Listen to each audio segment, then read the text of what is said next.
Zu-Ri, the immovable foundation of his people. You are the rock of Israel. Just as you stirred the heart of Cyrus to fulfill prophecy, stir my heart to act on your word and trust in your unshakable foundation. Yehovah Elohi Zu-Ri, Kadosh, Kadosh, Kadosh. Please fill me and lead me and cover me and stir me and speak through me with your Ruach HaKodesh, that I may speak your written words with boldness and humility to those who listen. I ask all these things in Yeshua HaMashiach's name. Amen. We'll start with the Shema. Listen and obey. Children of Yehovah, pay careful attention and respond. Yehovah is our power and authority. Yehovah works in unity with himself, and you shall act upon your love to Yehovah with your power and authority, with your thoughts and mind, with your entire body, and with all the muchness that you have. Yod, He, Vav, He. Hand, behold, nail, behold. Ezra, chapter 1. In the first year of Koresh, king of Persia, in order that the word of Yehovah prophesied by Yirmiyahu to be fulfilled, Yehovah Eliftav stirred up the spirit of Koresh, king of Persia, to make a proclamation throughout his whole kingdom, which he also put in writing as follows. Here is what Koresh, the king of Persia, says. Yehovah, the God of heaven, has given me all the kingdoms of earth, and he has charged me to build him a house in Jerusalem, in Yehudah. Whoever there is among you of all his people, may his God be with him. He may go up to Jerusalem in Yehudah and build the house Eliftav, the Eliftav house of Yehovah, the God of Israel, the God who is in Jerusalem. Let every survivor, no matter where he lives, be helped by his neighbors with silver, gold, goods, and animals, in addition to the voluntary offerings for the house of God in Jerusalem. The heads of the fathers' clans in Yehudah and Benjamin, along with the Kohanim and the Leviim, and indeed all those whose spirit Eliftav, God, has stirred, set out to go up and rebuild the Eliftav house of Yehovah in Jerusalem.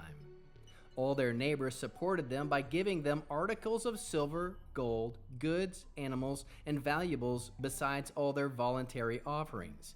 In addition, Koresh the king brought out the Eliftav vessels from the house of Yehovah, which Nebuchadnezzar had taken from Jerusalem and put in the house of his God.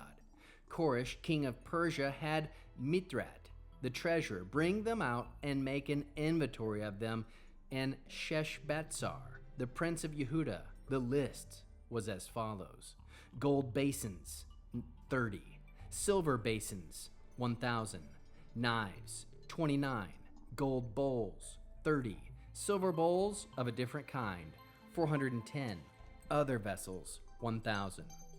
In all there was about 5,400 articles of gold and silver. Sheshbatzar took all of them, along with the exiles were brought up from Babel to Jerusalem. How can we learn to love our Creator after reading this fascinating first chapter of Ezra? We can love Yehovah by trusting his word to be fulfilled in his timing.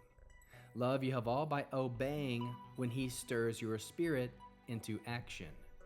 Love Yehovah by returning your heart to him in restoration. How can we love our neighbors as Yeshua loves us, and as we love ourselves? Encourage others to rise up in obedience when Yehovah calls them to return and rebuild. How can we bear one another's burdens? By supporting and equipping those who are stepping into Yehovah's calling, providing what they need to fulfill his work. What are the top 3 fruits of the Spirit found? 1. Faithfulness. Yehovah fulfills his promise through Cyrus and his people's return. 2. Hope. The exiles look forward to restoration in Jerusalem. 3. Obedience. The people respond to Yehovah's stirring with action. What is the Hebrew word that encapsulates this chapter? Shuv. Return, restore. To turn back, to return, to restore what was lost. Anchor verse, verse 5. Then the family heads of Yehudah and Benjamin, everyone whose spirit God had stirred, prepare to go up to build the house of Yehovah in Jerusalem. How can we find Yeshua in the scriptures? Cyrus's decree foreshadows the freedom Yeshua gives from exile in sin. The call to return and rebuild parallels Yeshua's mission to restore the temple of our hearts. Yehovah's stirring spirit points toward the Ruach HaKodesh's work in believers through Yeshua. Mitzvah response, Torah-based, mitzvah. Deuteronomy 30 verses 2 and 3. When you and your children return to Yehovah your God, then Yehovah your God will restore your fortunes and have compassion on you. A response might look like this: I will return to Yehovah daily, allowing his spirit to stir me toward obedience and restoration. Hebrew declaration: Yehovah mechim et divaro, u meshiv et amah. Yehovah establishes his word and restores his people. We'll end with the Aaronic blessing using the name. Yehovah will kneel before you presenting gifts, and he will guard you with a hedge of protection. Yehovah will illuminate the wholeness of his being toward you, bringing order, and he'll provide you with love, sustenance, and friendship. Yehovah will lift up the wholeness of his being and look upon you and set in place all you need to be whole and complete. Shalom, shalom.